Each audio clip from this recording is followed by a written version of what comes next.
ఎలా అయినా నోటిఫికేషన్ వచ్చింది. నోటిఫికేషన్ వచ్చాక చూస్తే వేలాది మంది అభ్యర్థులు తీవ్రమైనటువంటి మానసిక ఒత్తిడి ఎదుర్కొంటున్నారు, మానసిక సంక్షోభాన్ని ఎదుర్కొంటున్నారు. నాకు తెలిసి సుమారు 60 నుంచి 70 వేల మంది టెట్ క్వాలిఫై అయిన వాళ్ళు కూడా ఈ పరీక్ష రాయడానికి అర్హత లేకుండా అయిపోయారు. కాబట్టి వాళ్ళ 4 అంశాల్లో వాళ్ళు ఈ సమస్యలు ఎదుర్కొంటున్నారు.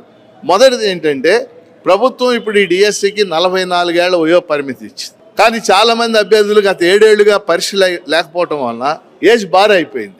సో కనీసం 30,000 మంది అభ్యర్థులు ఈసారికి వన్ టైం సెటిల్మెంట్ కింద 47 ఏజ్ ఇమ్మని అడుగుతున్నారు. అడిగితే వీళ్ళందరికీ కూడా న్యాయం జరుగుతుంది. అది మొదటి అంశం. ఇక రెండో ముఖ్యమైన అంశం ఏంటంటే బీఈడి పరీక్ష రాయాలంటే డిగ్రీ కావాలి, స్కూల్ అసిస్టెంట్. ఎస్జిటి రాయాలంటే ఇంటర్ పాస్ అయి ఉండాలి. గతంలో వీళ్ళకి మార్కులు లేవు, కానీ ఇప్పుడు ఏం చెప్తున్నారంటే డిగ్రీలో ఓసీలకు 50% వచ్చి ఉండాలి, బీసీ ఎస్సీ ఎస్టీలకి 45% ఖచ్చితంగా వచ్చి ఉండాలి అని ఒక కొత్త నిబంధన పెట్టారు. దీంతో 40,000 మంది అనర్హులై ప్రమాదం. ఉదాహరణకి నిన్న నాకు విశాఖపట్నం నుంచి ఒక మహిళా అభ్యర్థిని పోటీ చేసి ఫోన్ చేసి ఏడ్చేస్తుంది. ఆవిడేమంటుందంటే టెట్లో నాకు 130 మార్కులు వచ్చినాయి, ఈ పరీక్ష రాద్దాం అనుకున్నా, కానీ ఇప్పుడు డిగ్రీకి 50% పెట్టారు, గతంలో లేదు ఈ నిబంధన, నాకు 45% ఉంది. అది మరి అలాంటి వాళ్ళకి న్యాయం చేయాలి కదా. కాబట్టి డిగ్రీలో పెట్టిన మార్కుల పరిమితి తీసేయాలని మేము కోరుతున్నాం. మూడో అంశం ఏంటంటే టైము కేవలం 45 రోజులు ఇచ్చారు. వాస్తవంగా దాదాపు 30 పుస్తకాలు చదవాలి, దీనికి టెక్స్ట్ బుక్స్ చదివితేనే 30 చదవాలి.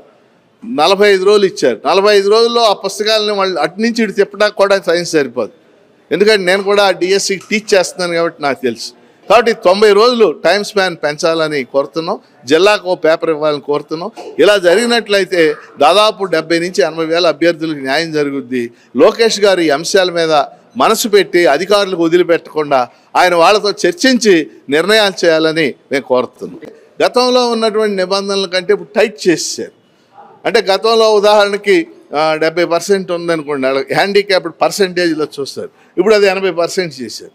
గతంలో ఏ నిబంధన ఉందో అదే నిబంధన అమలు చేస్తే వాళ్ళకి న్యాయం జరుగుతుంది. ఇందులో సుప్రీంకోర్టు ఆదేశాలు కూడా వీళ్ళు బేఖాతరు చేస్తున్నారని అభ్యర్థులు విమర్శిస్తున్న పరిస్థితి ఉంది.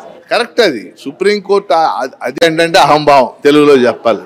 వాళ్ళు అసలు నేను పరిశీలించడం లేదు. అభ్యర్థులు వెళ్తే ఆయన కూర్చోబెట్టి మాట్లాడటం ఇవన్నీ చేయట్లేదు. అలా కూర్చోబెట్టి మాట్లాడితే ఈ సమస్యలన్నీ పరిష్కారం.